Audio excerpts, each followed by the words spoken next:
the Labor Committee to order. Senator McEwen is introducing Senate File 2782. Thank you very much, Mr. Chair. That is correct. I actually have an A5 amendment for Senate File 2782, which is a delete all amendment. This is our finance omnibus bill. Okay, Senator McEwen introduces the A5 amendment. This is an author's amendment. Any discussion? Otherwise, those in favor? Oh, I'm sorry. Do you want to explain it, Senator McEwen? Thank you, Mr. Chair. All of our presentation today will be of the A5 amendment, and then we will take it up on Thursday for discussion and amendments. So people can take notes today on the presentation of the bill and the testifiers and the testimony, and then we'll take it up again on Thursday. Mr. Chairman. Senator Pappas. Mr. Chairman, I think it is appropriate to move the A5 amendment. Thank you, Senator Pappas. Those in favor of the A5 amendment, say aye. Aye. Those opposed? Okay, the A5 amendment is adopted. We'll now move to a walkthrough by nonpartisan staff. Okay, go ahead. Okay, thank you, Mr. Chair, members of this committee. In your packets, you should have a spreadsheet. On the far left-hand side of the spreadsheet, and just to give a little basis for the spreadsheet, this goes through Article 1 and also touches a bit on the statutory appropriations and other articles within this bill. So the far left-hand column includes which department it is in, the agencies, and where the funds are going to, and it also describes the fund. Columns A through C show the February 23 forecast base. Columns D through G show the governor's revised budget recommendations. And columns H through K, which is where we'll primarily be focusing on during this walkthrough, is Senate File 2782 as amended. There are a couple errors within the spreadsheet, and there will be a technical amendment to make sure that all the numbers match up on Thursday ahead of time, and I will clearly explain the errors. It had to do with Excel drag down issue on my part. So just to clarify, all the numbers on this spreadsheet are in thousands of dollars. I will be talking primarily about the change items rather than just going through every single base appropriation. So we will begin with the Department of Labor and Industry. So within their workers' compensation area on line 6, to maintain current service levels, Senate File 2782 proposes approximately 1.1 million of additional workers' compensation spending in the 24-25 biennium, and approximately 1.5 million in the 26-27 biennium. For technology services reorganization on line 6, it's 6.1 million approximately from the workers' compensation fund and 6.2 million in the 26-27 biennium. And that brings us to a total increase for the 24-25 biennium for the workers' compensation division of 7.2 million. This is on line 13. And in the 24-25 biennium, and 7.7 million in the 26-27 biennium. Moving on to the Workforce Development Initiatives division within DLI, on line 19, there's the Youth Skills Training Program. This is coming from the Workforce Development Fund. Looking at column H, looking at column I here, you can see it's 1.5 million of additional Workforce Development Fund appropriation and in the 24-25 biennium, and 1.5 million in the 26-27 biennium. Also on line 24, there is, for the Career Pathways program from the Workforce Development Fund, there is 300,000 of additional spending in the 24-25 biennium, and that's a one-time appropriation. Moving down to line 31, so for the Workforce Development Initiatives Department, that totals to an additional spend of 1.8 million from the Workforce Development Fund in the 24-25 biennium, and 1.5 million in the 26-27 biennium. Moving to page 2, we move to the Labor Standards Division. So on line 36, for nursing and lactating mothers leave, or WISA outreach, this is coming from the general fund. It's $476,000 above base in the 24-25 biennium and $484,000 in the 26-27 biennium. To maintain current service levels, it is $393,000 in the 24-25 biennium and $492,000 in the 26-27 biennium. For the safety and well-being of agriculture and food processing workers, general fund, that's $326,000 in the 24-25 biennium and $284,000 in the 26-27 biennium. Moving down to the Nursing Home Workforce Standards Board, this is for the board creation and rulemaking. This is on line 41. We see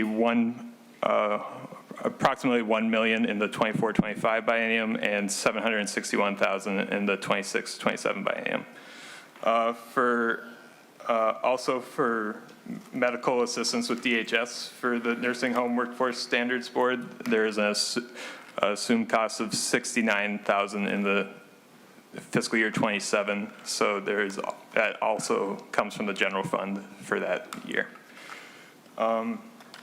Moving down for the on line 44, the safe workplaces for meat and poultry processing workers. This is an appropriation to the AGO from the general fund of $383,000 on the 24-25 biennium and $276,000 in the 26-27 biennium. Let's see here. So for line 45, for the qualifying damages tax subtraction admin, that is $84,000 in the 24-25 biennium and $50,000 in the 26-27 biennium. Let's see here. On line 46, the construction worker wage protection, this is to the Attorney General's Office for Enforcement. That's $350,000 in the 24-25 biennium and $350,000 in the 26-27 biennium. So for the total appropriations from for the Labor Standards Division, we see from the general fund it's approximately $3.4 million. This is on line 53, $3.4 million above base in 24-25 and $3.1 million above base in 26-27. And then from the Workforce Development Fund, it's approximately $354 above base in the 24-25 biennium and $426,000 above base in the 26-27 biennium. Let's see here. Moving on to the apprenticeship. Actually, sorry, got too far ahead of myself. I skipped some lines. So for prevailing wage enforcement on line 49, just to back up a bit, it's approximately $2.9 million for prevailing wage enforcement from the Workforce Development Fund in 24-25 and approximately $3 million in 26-27 from the Workforce Development Fund. And then to maintain current service levels for the apprenticeship division, that is $180,000 in the 24-25 biennium and $242,000 in the 26-27 biennium. Line 31 shows the transfer to the new apprenticeship division. So on line, that includes line 48 and line 50. So I will describe, so those transfers will now be seen on line 57. So moving on to line 57, we see 2.7, so within this new agency, it's 2.7 over base, but 2.5 of that is additional spending. I mean, is in the base, so it's just that same maintaining current service levels amount of 180 in 24-25 and 242 in 26-27. Sorry, that was a little confusing. On line 58 for the Growing Clean Economy apprenticeships. This is from the Workforce Development Fund. That's a one-time spending of $3 million in fiscal year 2024. For LEAP grants and expanding equity in apprenticeships, this is also from the Workforce Development Fund. This is on line 59. It's approximately $2.1 million in fiscal year 2024, in the 24-25 biennium, and approximately $2.1 million of additional spending in the 26-27 biennium. And then so for the apprenticeships, total appropriations from the Workforce Development Fund, it's $8.2 million of additional spending in the 24-25 biennium and $5.3 million of additional spending in the 26-27 biennium. There is a slight error on this line in column E. Let's see here. Actually, it is in, my apologies. It is in, column D. I did not drag a row down, so instead of 5.7 million for the governor's recs, it should be approximately 7.7 million. And again, I will share an updated spreadsheet with the committee that accurately reflects the governor's recs. And then for line 61, helmets to hard hats, this is from the Workforce Development Fund. There's $450,000 in additional spending in 24-25 and $450,000 in 26-27. Moving down to workplace safety on line 65 for the Minnesota OSHA regulation of ergonomic injuries safety grants. This comes from the governor's recs. Revised recommendations. There is one-time general fund spending from in fiscal year 2024 of approximately $1.3 million for the biennium. And then on line 67 from the Workers' Compensation Fund to maintain current service levels. Sorry, that's not a change item. On line 68 for the Minnesota OSHA regulation of ergonomic injuries, staffing, education, outreach, and tech. There is $1.6 million of additional spending in 24-25 and $2.7 million in 26-27. And to maintain current service levels on line 67, I'm sorry, I'm jumping around. It's $720,000 in the 24-25 biennium from the Workers' Compensation Fund and $966 in the 26-27 biennium. Line 69, the Warehouse Distribution Worker Safety Act, Senate File 58 is traveling separately, but it's still we're still tracking it here in the spreadsheet. So that's $458,000 from the Workers' Compensation Fund in 24-25 and $436,000 in 26-27. Moving on to page 3. Here is where there is a slight issue inside the bill itself, and this is where there will be a technical amendment. The omnibus currently contains language, appropriation amounts that include Senate File 58, but that amount per fiscal year will be subtracted out in a technical amendment. So all funds in the omnibus bill on line 74 will reads $7,043,000 in fiscal year 24, $6,681,000 in fiscal year 25 for a total change for a total $13.7 million and a change compared to the base of $3.6 million. Moving on to the General Support Division, on line 80 for maintaining current service levels. It's $4.6 million for the biennium in 24-25 over the base, and $4.9 million in 26-27 over the base to maintain current service levels within the general support division. And then on line 81 for technology services reorganization, it's 1.23 million over the base for 24-25. This is from the workers' compensation fund, and 1.27 million over the base in 26-27. Moving on to the DLI Office of Combative Sports. So for the combative sports health and safety improvements, this is on line 88. It's 497,000 of general fund spending over the base and in 24-25, and 508,000 in 26-27 over the base. So for department totals, for starting on line 92, for the general fund, it's an additional 5.18 million over the base for DLI in 24-25, and 3.6 million in 26-27.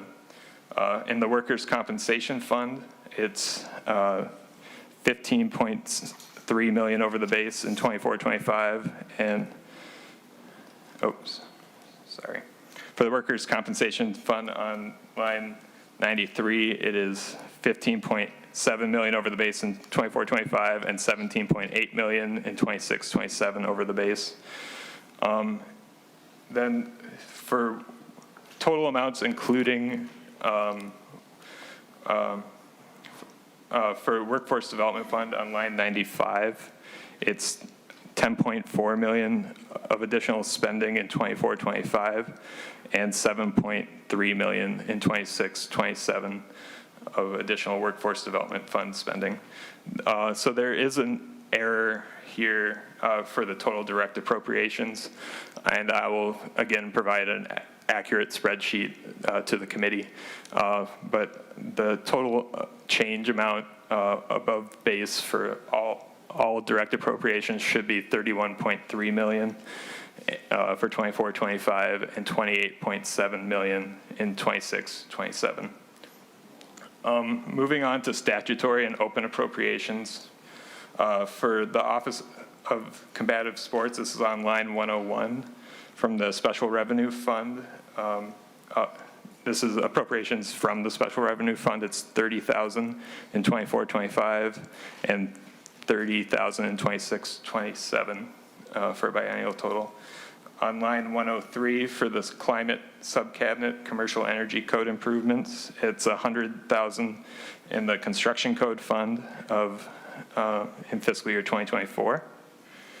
For the electric vehicle charging infrastructure, it's 163,000 in fiscal year 24, also from the construction code fund.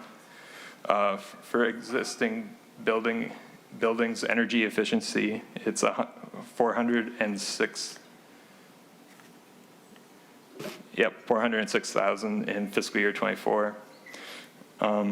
For safe housing for elderly and vulnerable adults, this is 429,000 from the construction code in fiscal year in the 24-25 biennium, and 1 million in the 26-27 biennium.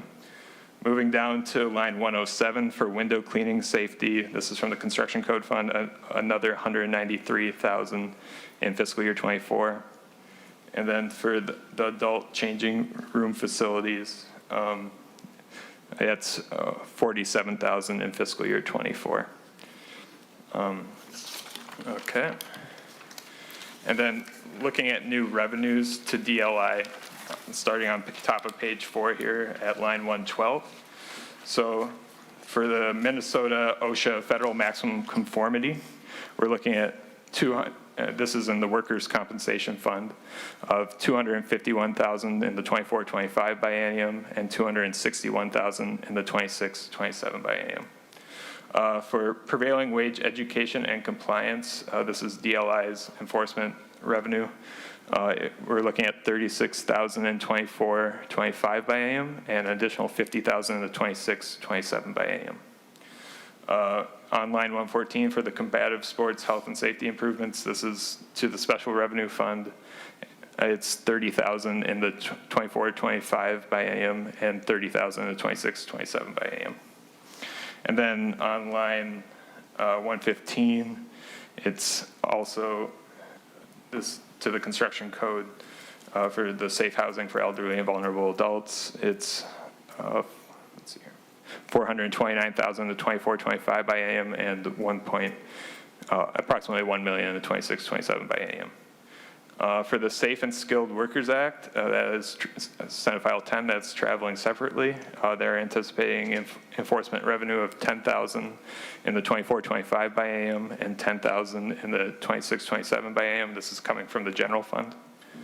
On line 117, for the construction code and license fee reimbursements and reductions, this is a decrease to the construction code revenues of 4,000 in the 24-25 by AM and 4,000 in the 26-27 by AM. And then for Senate File 207, this is Senator Putnam's bill. The AGO's estimated revenue of approximately 50,000 in 24-25 and 50,000 in the 26-27 by AM to the general fund. So moving towards I'll just do the net appropriations by fund, starting on line 136. So for the general fund, it's approximately 5.1 million in the 24-25 by AM and 3.5 million in the 26-27 by AM. For the workforce development fund, it's 13.4 million in 24-25 by AM and 14.5 million in the 26-27 by AM. In the special revenue fund,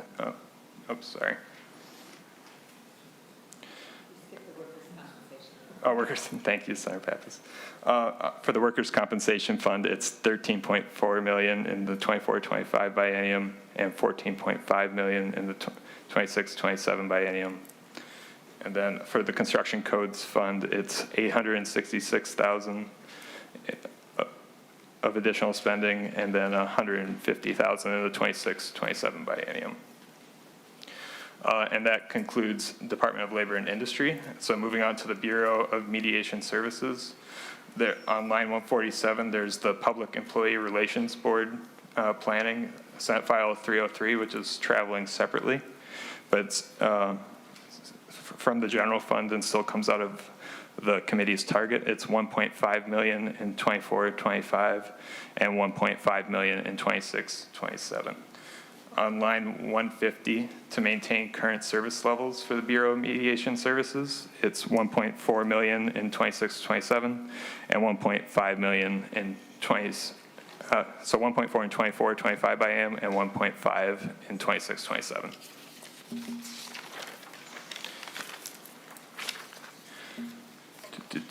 And so just on line 159, all the funds are from the general fund. So it's an additional spend of 2.9 million in the 24-25 biennium and approximately 3 million in the 26-27 biennium. Moving on to the Workers' Compensation Court of Appeals. These are all in the Workers' Compensation Fund. For the change items to maintain current rulemaking, maintain current service levels, my apologies. It's 480,000 in the 24-25 biennium of additional spending and 560,000 in the 26-27 biennium.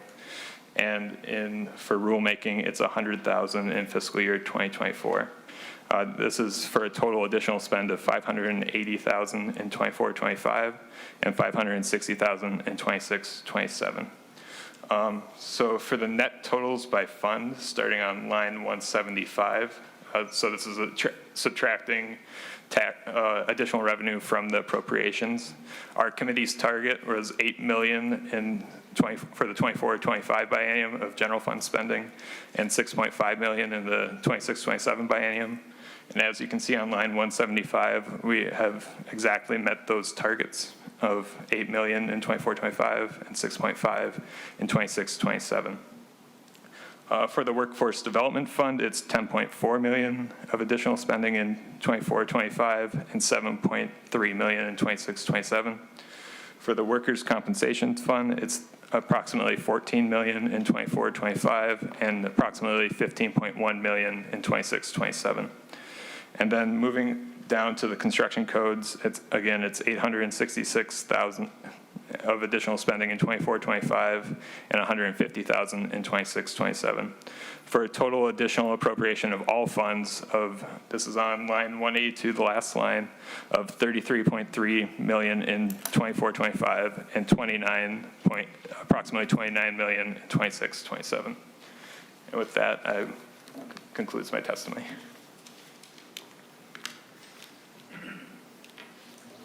Thank you, Mr. Olson. Senator Pappas? Thank you, Mr. Chairman. I did have a question about, there's several lines that say federal funds, but they're included in the H column but not the I column. Could you just explain, do we have federal funds in the budget or no longer? Oh, just a moment. Senator Pappas, do you have a particular spot in mind that we could direct? Well, we just skipped over line 170, but I've seen it several times in the spreadsheet. Okay, thank you. So within this, these budget recommendations, we aren't additional federal fund, appropriating additional federal funds over the base. So that just, excuse me, Mr. Chairman. Oh, sorry. So that just indicates the base, and then line E would be additional funds. Got it. Yep. Thanks. Senator Grunhagen? Oh, just a quick question to the author, or otherwise one of the staff members. You know, there's a lot of fines in this bill, okay? So do the fines just go back to the agency, or how does that work? Senator McEwen? Thank you, Mr. Chair. Thank you, Senator Grunhagen. I think that's a great question. I'm not exactly sure how that works. Perhaps someone from, when we have testimony from the Department of Labor and Industry, they can give us a little bit more information, or I don't know if our council also has any information to provide. We'll get an answer, though. Senator Grunhagen, we'll wait for the department testifier. Thank you. Okay, any other questions before we move to testimony? Okay, so we'll go to Ms. Fontaine for a walkthrough. Thank you, Mr. Chair and members. So I will walk through the language as Mr. Olson just finished Article 1. So I will start with Article 2. That is on page 7 of the A5, delete all.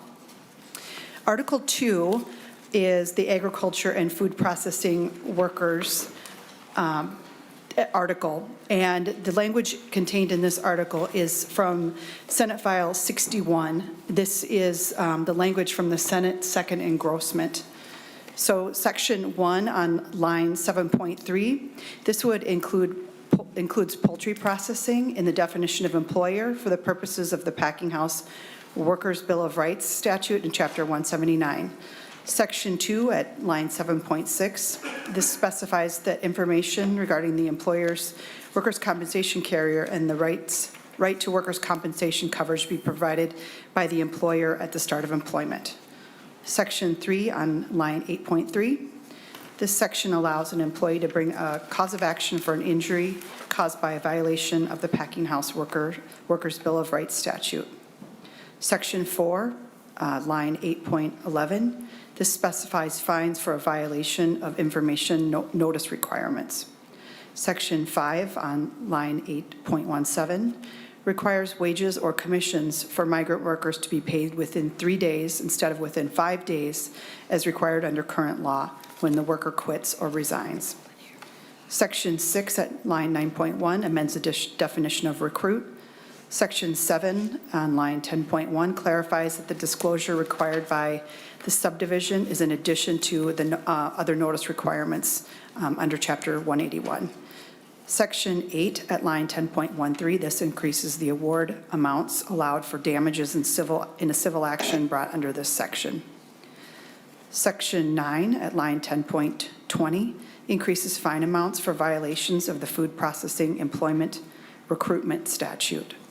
Section 10 at line 10.25 specifies that any recruiting disclosure form provided by the Department of Labor and Industry be provided in additional languages upon request. And Section 11 amends the definition of agricultural labor. Section 12 amends the definition of employer.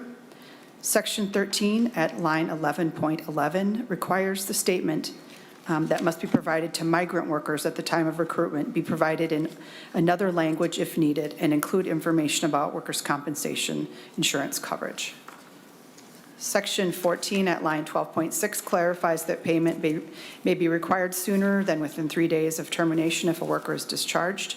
Section 15 clarifies that the biweekly 70-hour pay guarantee is computed by using the highest of the federal, state, or local minimum wage. Section 16 at line 13.1 requires the written statement for deductions from wages by an employer to comply with the notice requirements.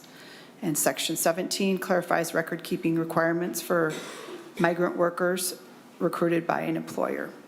Section 18 at line 13.13 increases penalty amounts for violations of migrant worker protection laws. And the last section in this article is Section 19 at line 14.3. This allows the commissioner to assess penalties and provide the penalty to the migrant worker aggrieved by the employer's noncompliance. Article 3, this is the nursing home workforce standards. This is Senator Pappas's bill, and this is language from the Senate's third engrossment of Senate File 1621. So the first section in this article is at line 14.10, and that provides the title of this new sections of law to be the Minnesota Nursing Home Workforce Standards Board Act. Section 2 at line 14.13, this authorizes the Commissioner of Labor and Industry to impose liability on employers for violations of any rule establishing nursing home employment standards. Section 3 at line 15.7 defines terms for sections governing the Nursing Home Workforce Standards Board. Section 4 at line 16.4 establishes the Minnesota Nursing Home Workforce Standards Board. It also specifies voting members of the board, provides for terms, vacancies, election of a chairperson, staffing, compensation, voting, hearings, investigations, and department support. Section 5 at line 17.14 requires the board to adopt rules that establish minimum nursing home employment standards based on the board's investigations of market conditions and existing wages, benefits, and working conditions for nursing home workers. Section 6 at line 21.1 provides duties of the board. Section 7 at line 23.16 requires nursing home employers to provide notices informing nursing home workers of their rights and obligations regarding applicable minimum nursing home employment standards and local minimum standards. Section 8 starts at line 24.8. This prohibits retaliation, including discharge or demotion against a nursing home worker for exercising any right under this act. Section 9 at line 24.29 provides for enforcement of the act by the Commissioner of Labor and Industry. And the final section in this article is Section 10 at line 26.1, and it requires the governor to make his initial appointments to the board no later than August 1st of 2023. Article 4 is from the underlying bill, this Senate File 2782, and this is an article with the combative sports provisions. Section 1 modifies the term combatant. Section 2 is on line 26.23 that modifies the term combative sport to include professional or amateur kickboxing. Section 3 modifies the term combative sports contest to include professional or amateur kickboxing. Section 4 at line 27.6 modifies the term martial art. Section 5 adds a definition of kickboxing. Section 6 at line 27.16 modifies the definition of tough person contest. Section 7 at line 27.23, it reduces the advisory council from 9 members to 5 and exempts advisory council meetings on issues related to contest outcome challenges from the open meeting requirements of Chapter 13D. Section 8 at line 28.20 incorporates the most recent version of the Unified Rules of Boxing by reference as part of the chapter. Section 9 at line 29.12 modifies commissioner duties by including development of a procedure for regulating kickboxing and to approve regulatory bodies to oversee contests. Section 10 clarifies that all tough person contests are subject to the most recent version of the Unified Rules of Boxing and requires wearing of headgear in tough person contests. Section 11 at line 30.18 exempts certain amateur martial arts and similar sporting events from regulation under Chapter 341. Section 12 provides regulatory authority over kickboxing contests. Section 13 exempts martial arts and amateur boxing from regulation under Chapter 341. Section 14 exempts contests regulated by the Minnesota State High School League and other collegiate associations from regulation under the chapter. Section 15 at line 31.25 modifies pre-licensure requirements for promoters, combatants, and other licensees. Section 16 at line 3327 changes expiration of licenses to be 1 year after the date of issuance instead of as it is annually. It expires on December 31st. Section 17 at line 34.1 modifies timing of contest fee payments dependent upon gross ticket sales and the value of complimentary tickets. Section 18 at line 35.9, this allows the commissioner to establish a payment schedule for promoters to pay referees, judges, timekeepers, and ringside physicians. Section 19 at line 35.12 establishes procedures for event approval. Section 20 requires a promoter to have an ambulance and 2 emergency medical technicians, I think, or at all combative sports contests. Section 21 at line 36.9 deletes language regarding the commissioner setting a schedule of fees for attending physicians at combative sport contests. Section 22 at line 36.24 prohibits combatants from using performance-enhancing substances and allows the commissioner to administer drug testing. Section 23 at line 38.1, this sets rules for challenging the outcome of a combative sport contest. Section 24 at line 3926 allows the commissioner to impose civil penalties if a regulatory body for a martial arts or amateur boxing event does not submit bout results at any suspensions to the commissioner within 72 hours after the event. That finishes the combative sports article, so we'll move on to Article 5. This is miscellaneous policy, so it'll be miscellaneous items that were or were not included in the underlying bill, and I will specify where these provisions came from. So Section 1, this is from Senate File 1566. This is Senator Umu Verbaten's bill that it clarifies that a recipient of economic development financial assistance is subject to prevailing wage requirements and enforcement provisions. Then we move on to several articles. There are several sections. So it's sections 2 to 4, 6 to 8, and 10 and 11. And these are technical changes to reflect the creation of a separate division of apprenticeship that will be separate from the Division of Labor Standards within the Department of Labor and Industry. This did come from the governor's bill 2782, these provisions. Then we have section 5, that's at line 41.8. This section allows the commissioner to issue compliance orders for the additional statutory references that are included. That is for the agriculture and food processing workers and nursing home workers.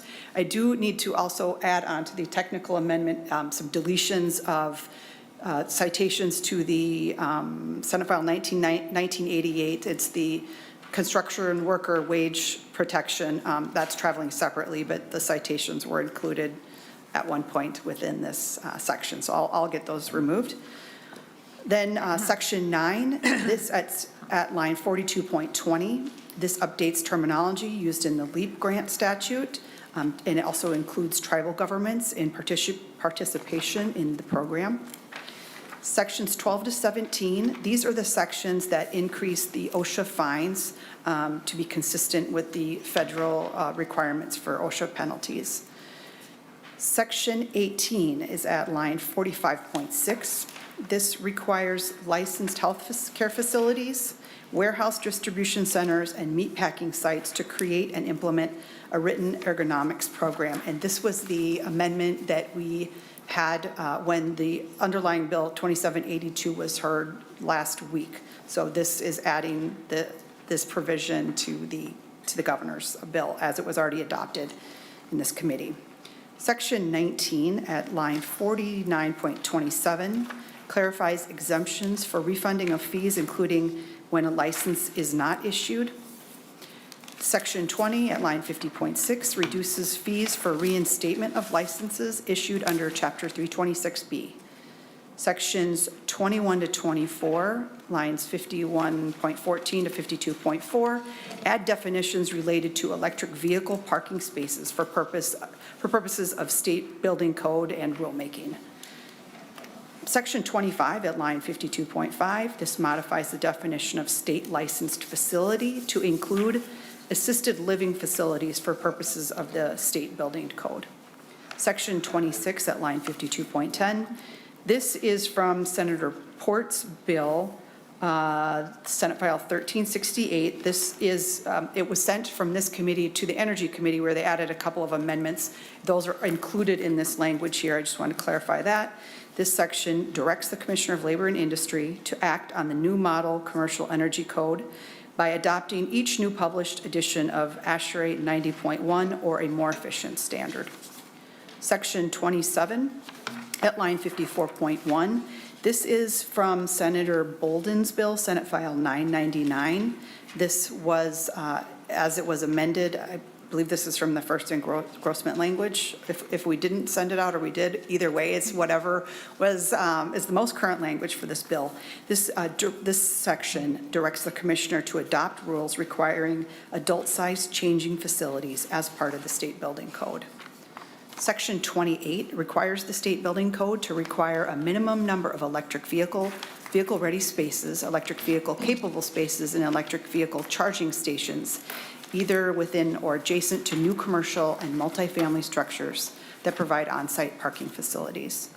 Section 29, this is from Senator McEwen's bill, Senate File 2735.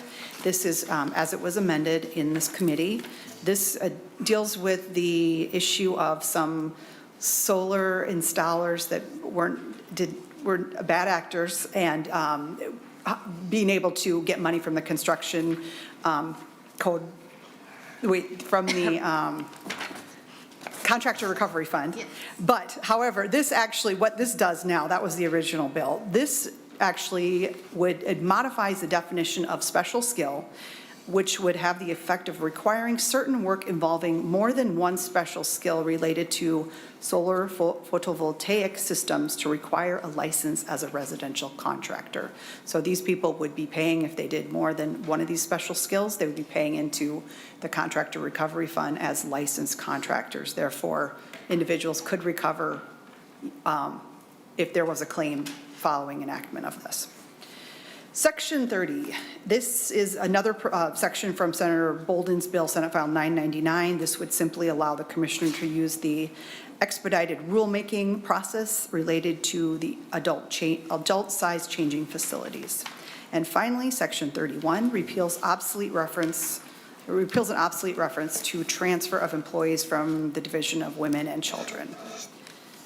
Section 6, or Article 6, this is a safe workplaces for meat and poultry processing workers. This is Senator Putnam's bill, Senate File 207. This is the first engrossment language. There are some modifications, mostly to remove what would be redundant sick and safe time language that is being carried in the Senator Pappas's bill for earned sick and safe time. So that was part of the modifications that were made, but I can, you'll see as I go through, or if you read the language. Section 1 at line 59.3 specifies the title as the Safe Workplaces for Meat and Poultry Processing Workers Act. Section 2 at line 59.6 provides definitions of terms used in the act. Section 3 at line 60.1 requires the commissioner to appoint a meatpacking industry worker rights coordinator. Section 4 at line 60.15 provides a meat processing worker the right to refuse to work under dangerous conditions. Section 5 at line 60.19 provides enforcement and compliance authority of meatpacking operations to the Commissioner of Labor and Industry. Section 6 at line 62.7 prohibits a meat processing employer from discharging or discriminating against a worker because the employee raises a concern about meatpacking operations, health and safety practices. Section 7 at line 62.27 requires meat processing employers to adopt a safe worker program to minimize and prevent musculoskeletal disorders. Section 8 at line 68.11 requires meat processing employers to provide workers information and notification about employee rights at least annually. Section 9 at line 68.24 allows an administrative law judge to order employee reinstatement and other relief to an employee who has refused in good faith to work under dangerous conditions. Article 7, this is just 3 sections. It is, these sections relate to regulation of restrictive employment agreements. Section 1 is from Senate File 1258, which I believe is Senator Seeberger's bill. This is from the second engrossment of that bill. And Section 1 is at line 69.22. This prohibits financial settlements in sexual harassment or abuse cases between employers and employees from paying the settlement as wages or severance pay, regardless of whether the settlement also includes a non-disclosure agreement. Section 2 at line 70.1, this is from Senate File 405. This is Senator Mann's bill. This is also the Senate's second engrossment language that's included. This makes covenants not to compete in employment agreements void and unenforceable unless the exception for sale or dissolution of a business applies. Section 3 is also from Senator Seeberger's bill, Senate File 1258. This provides an individual subtraction from taxable income for damages received under a sexual harassment or abuse claim for injuries that are not physical injuries or sicknesses, or it provides a subtraction for severance pay received under a financial settlement that does not include a non-disclosure agreement. Finally, the last article is Article 8. This is building and construction contracts. This is from Senator McEwen's bill, Senate File 754. This language is from the first engrossment of that bill.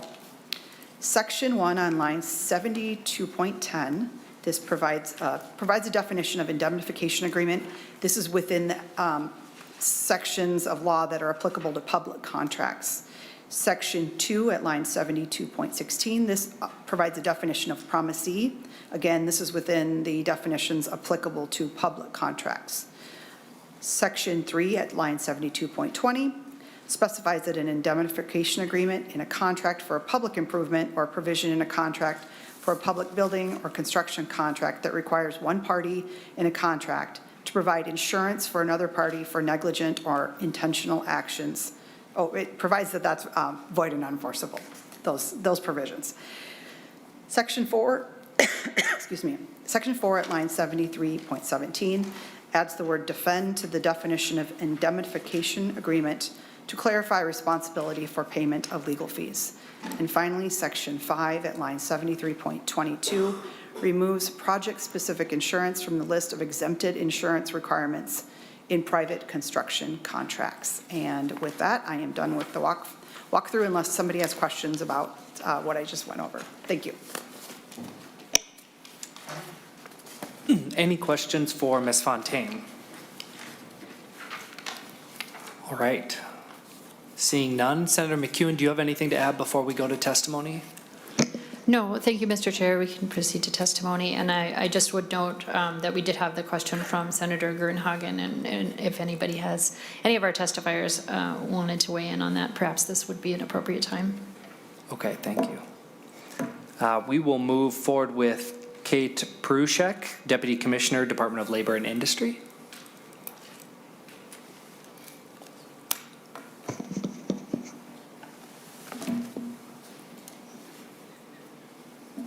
Thank you, Ms. Prushek. Please say your full name and title for the record and move forward with your testimony. Good afternoon, Mr. Chair and members. Thank you for the opportunity to testify today. My name is Kate Prushek, and I'm Deputy Commissioner at the Department of Labor and Industry.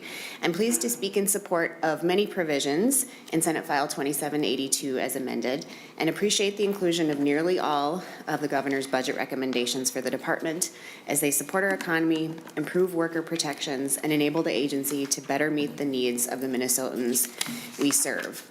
Before I dive into my testimony, I did want to address Senator Gruenhagen's question. And so penalty revenue for labor standards goes back to the general fund. There is one exception in the bill in Article 2, as Ms. Doyle-Fontaine mentioned, for the migrant labor and agricultural and food processing workers. Those penalties would go to the worker. For OSHA, those penalties go to the Workers' Compensation Fund, and for combative sports penalties, those go to the Special Revenue Fund. So to begin, I appreciate the inclusion of key provisions in the bill that support working families, such as investing in prevailing wage, education, and compliance, which helps ensure that projects funded with public money are constructed and maintained by the best means and highest quality of labor reasonably available, and that people working on public works projects are compensated according to the real value of the services they perform. Strengthening workplace protections for agricultural and food processing workers, they are protected and aware of their workplace rights, and investing in outreach related to workplace rights and responsibilities under the Women's Economic Security Act. I also appreciate the inclusion of provisions in the bill that help address current workforce challenges and develop a skilled and diverse workforce, such as increasing LEAP grants, the Labor Education and Advancement Program, part of apprenticeship, to better support participation and retention of women, people of color, and Indigenous people in registered apprenticeship programs. Increasing funds for the Youth Skills Training Program for grants and program administration to support more partnerships among school districts, employers, and community organizations to offer meaningful paid work experience to 16 and 17-year-old student learners, and then separating the division of labor standards and apprenticeship into two separate divisions to better support program operations. Next, I appreciate the provisions in the bill that help protect Minnesotans' health and safety, including keeping Minnesota OSHA penalties in line with federal OSHA for employers that fail to provide safe and healthy workplaces for their workers, to ensure continued federal funding and encourage employers to comply with workplace safety and health standards. Establishing a nursing home workforce standards board responsible for setting minimum standards necessary to protect the health and welfare of nursing home workers. Enabling DLI to provide plan reviews and inspections of assisted living facilities statewide to ensure that facilities designed for the elderly and vulnerable adults meet minimum safety standards. Modifying state building code requirements for window cleaning safety to incorporate safe window cleaning methods recognized by a national safety standard. I believe that was a Senator Jasinski bill, had something similar this session. Making statutory changes to the Office of Combative Sports to better protect combatant health and safety. Establishing a team at DLI to address workplace ergonomic injuries through training, education, and enforcement in the warehouse, meatpacking, and healthcare industries. While I'm pleased that the committee included $1.259 million for ergonomic safety grants so employers can make purchases to abate identified workplace ergonomics hazards, I urge the committee to fund the proposal at our requested amount of $2 million, as that would support approximately 75 additional employers to invest in specific equipment or practices that will reduce the risk of injury to employees and prevent musculoskeletal disorders. Next, I appreciate the provisions in the bill that help to mitigate climate change, including instituting an adoption framework for the Commercial Energy Code so that buildings can achieve an 80% reduction in annual net energy consumption compared to a 2004 baseline by 2036. Adding requirements to the state building code for electric vehicle charging infrastructure within or adjacent to new commercial and multifamily buildings, and funding the growth of apprenticeship opportunities in clean economy occupations. Finally, I appreciate the inclusion of provisions that improve the department's ability to deliver quality services to our stakeholders, such as reducing certain construction code and licensing fees and allowing DLI to refund contractor recovery license fees when an applicant does not receive a license, reorganizing how information technology costs are distributed at the agency so that each work unit pays for the resources they use, and providing additional funding to maintain the current level of service delivery at DLI and offset inflationary pressures. DLI's goal in this budget was to support working families, develop a skilled and diverse workforce, protect Minnesotans' health and safety, work towards mitigating climate change, and improve service delivery at the agency. Thank you, Chair McEwen, for developing a bill that can help make these goals a reality. Thank you. Thank you for your testimony. Next up, we have Lauren Schothorst with the Minnesota Chamber of Commerce.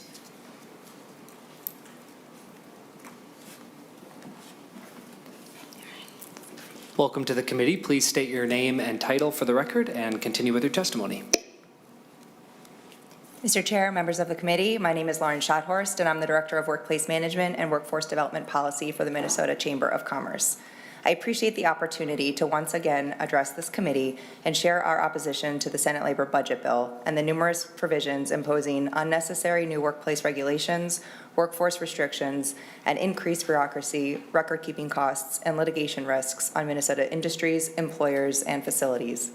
In order to keep my remarks brief, and since I've been before this committee before, I have submitted full written testimony. To start, our members across all industries are committed to safety. Not only is this commitment grounded in good business sense, many industries are highly regulated under very strong federal and state safety regulations already. Minnesota businesses also don't have the luxury of considering labor policies, state tax and spending, and regulatory decisions separately in a vacuum.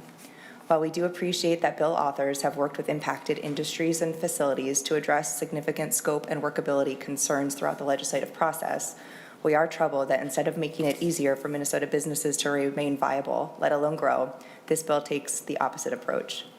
Separate from the direct cost impacts to employers, the bill requires millions of dollars in increased state spending to implement and enforce the numerous new provisions and standards when it has been demonstrated that our regulating entities have difficulty enforcing the full breadth of standards already in law. Specifically, I will highlight concerning new provisions found in Article 3, Article 6, Article 5, Section 18, Section 27, and Section 30, and Article 7, Section 2. While we appreciate the intentions of this legislation, we continue to be concerned about the feasibility and cost of such proposals, along with unintended consequences. The private rights of actions contained in Article 2, 3, and 6 will lead to frivolous lawsuits and should be removed, as agency-led penalties and fines contained in Article 5 contain significant, substantial increases. Furthermore, we do not believe that these penalty increases should be on autopilot. Rather, these increases should require legislative debate and a vote, as this bill is doing through the underlying penalty provisions in Article 5. The Chamber supports an approach that limits additional cost burdens and unnecessary mandates on employers who are doing their best to comply with existing complement of state and federal workplace standards and keep Minnesotans employed.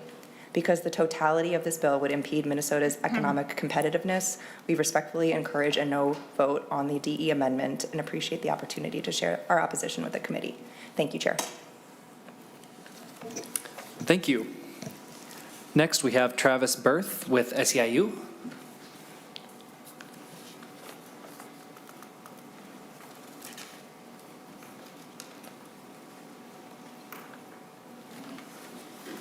Please state your name and title for the record and continue with your testimony. Thank you. Thank you, Mr. Chair and members of the committee. My name is Travis Berth. I'm a servant cook at Serenity Care Center. I am here on behalf of my union, SEIU Healthcare Minnesota in Iowa. We support the A5DE amendment, the Senate Omnibus Labor Budget Bill. In particular, we support Article 3, which creates the Nursing Home Workforce Standards Board. I started working at Serenity Care Center in December of 2020. I got hired at $12.50 an hour. After more than 2 years, I still only make $14 an hour as a server. That is barely above the minimum wage in St. Paul. Unless you give the workers in the industry a chance to set a better minimum wage, we will never attract the workforce we need. I thought boot camp in the U.S. Army would be the worst experience of my life. Boot camp was not that bad compared to working in a nursing home that does not have enough staff. When I work weekends, we have just 2 servers for 2 whole buildings. We are usually 30 minutes to an hour late. By then the food is cold, residents get angry and yell at the staff. We feel miserable for being late. Every day, some coworkers break down and cry. They say, why is he at a job where you feel terrible every day? When we get new employees, they almost always quit. The short staffing is worse now than when I started during COVID. Margaret was another cook. We tried to support each other when the job got tough, but she just got too stressed out and couldn't take it anymore. But I don't blame her. I'm thinking about getting another job too. I am not a policy expert, but I can tell you what it feels like on the floor of a nursing home. We don't get treated with respect. Our managers pay us as little as they can and get away with it. The problem is not the lacking of funding. The press says a lot of people are making money off of nursing homes. To get more money for workers, you have to give them the power to set standards. I am lucky. I have a union, and I get a voice. But too many workers don't have that chance. This bill wouldn't give them a union, it would give them some say. We know there are good people in management. All we want is a chance to sit down with them and build something to give our seniors the care they deserve. Thank you. Thank you, Mr. Berth, for your testimony.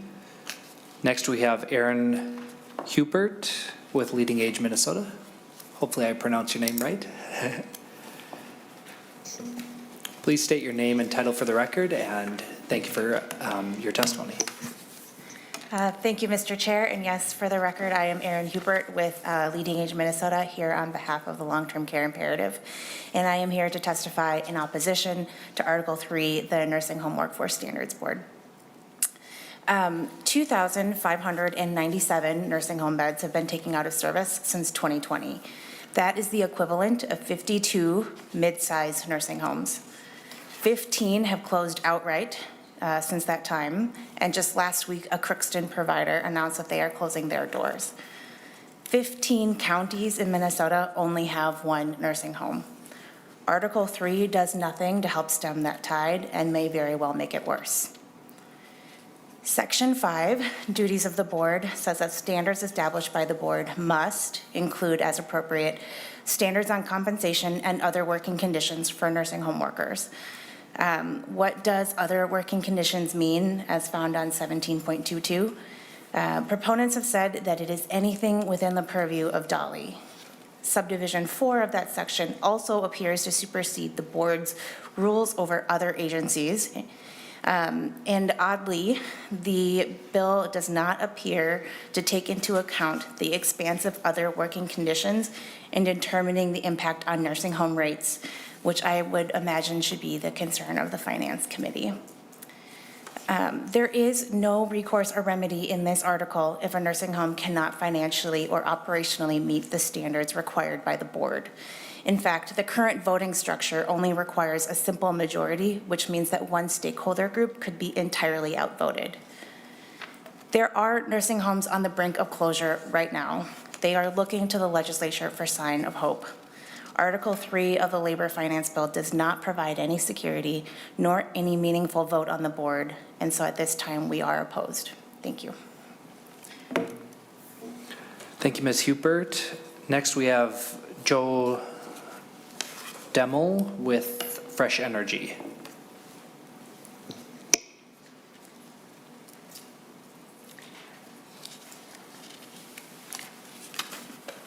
Please state your name and title for the record and continue with your testimony. Good afternoon, Mr. Chair and committee members. My name is Joe Damel. I am the Managing Director of Buildings at Fresh Energy.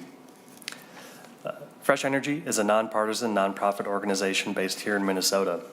For the past 30 years, we have been advocating for policies that will achieve an equitable and carbon neutral economy, and we appreciate the opportunity to testify on Senate File 2782, specifically Article 5, Section 26, regarding commercial energy codes. Buildings are one of the largest contributors to greenhouse gas emissions, and they account for roughly 40% of emissions, both statewide and across the country. And while we can and must address greenhouse gas emissions from other parts of the economy, we simply cannot meet our climate goals without squarely addressing the building sector as well.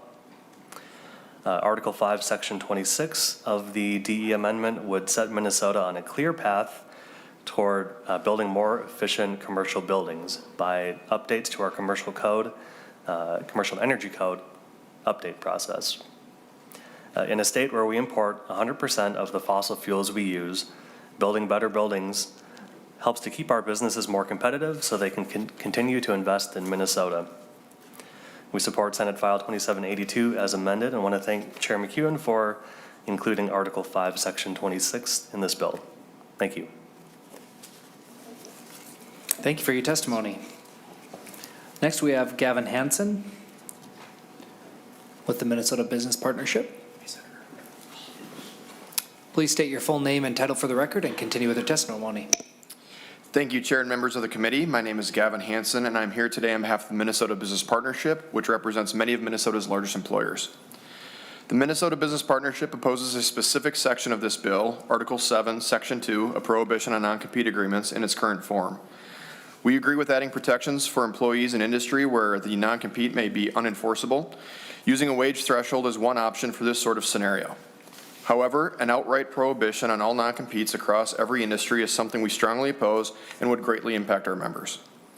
Minnesota is home to a diverse economy with many innovative businesses across a range of sectors, from manufacturing of optic and medical devices to machinery and electrical equipment, ATV vehicles, and aircraft.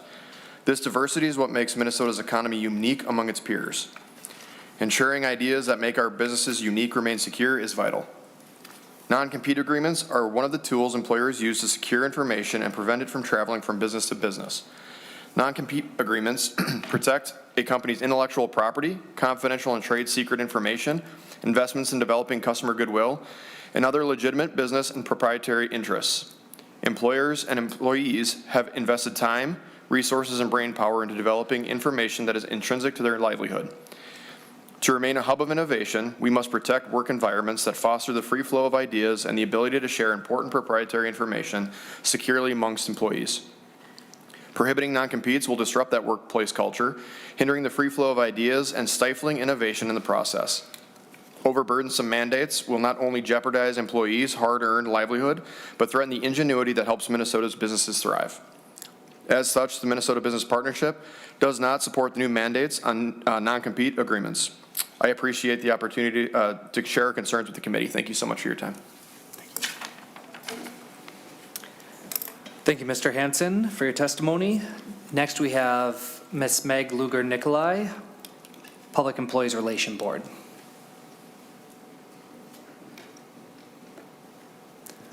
Ms. Nicolai, if you could state your full name and title for the record and continue with your testimony. Good afternoon, and thank you, Mr. Chair. My name is Meg Luger-Nicolai, and I am the current chair of the Public Employment Relations Board, and I've been honored to have a few opportunities to speak with the committee about the board's work throughout this session and our hopes that we'll have appropriate funding. And ultimately, what we want is to have the ability to work effectively for workers, for employers, and for the public.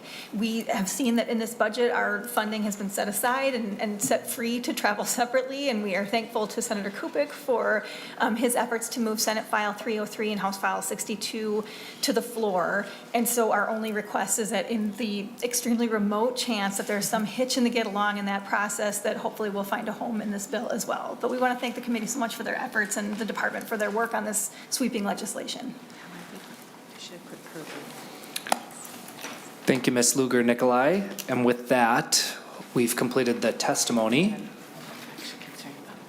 Any questions or discussion from members? Senator Dornick. Thank you, Mr. Chair. Can we have, if we have a question for one of the testifiers, can we ask them? Is that Yes. okay? Yes, you may. Okay. I'd like to call up Ms.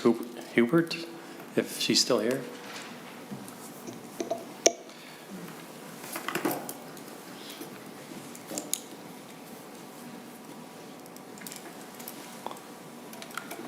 Mr. Chair. Yeah, Senator Dornick. Thank you for your testimony. I just my question would be, so obviously you didn't like the part, Article 3, I think it was. Can you tell us what would help that, the situation that's going on there? Ms. Hubert, go ahead. Thank you, Mr. Chair, Senator Dornick. There are a couple of areas where we have reached out to the proponents, to Senator Pappas, and to the sponsor in the House. I think among those items, I think a narrowing of what other working conditions includes would be very helpful. It does appear to be quite expansive. I think one of the other areas that we remain to be pretty significantly concerned is that there is actually nothing in this article that provides money for nursing homes to give workers a wage increase, that's a real tongue twister, or to increase their staff. This is a regulatory board, not a funding board. So in principle, that is an underlying challenge. The other area that I would point to is the voting structure. So as it stands in the bill, there are 9 members appointed by the governor, 3 from labor, 3 from nursing homes, and then the commissioners or their designees of health, human services, and labor.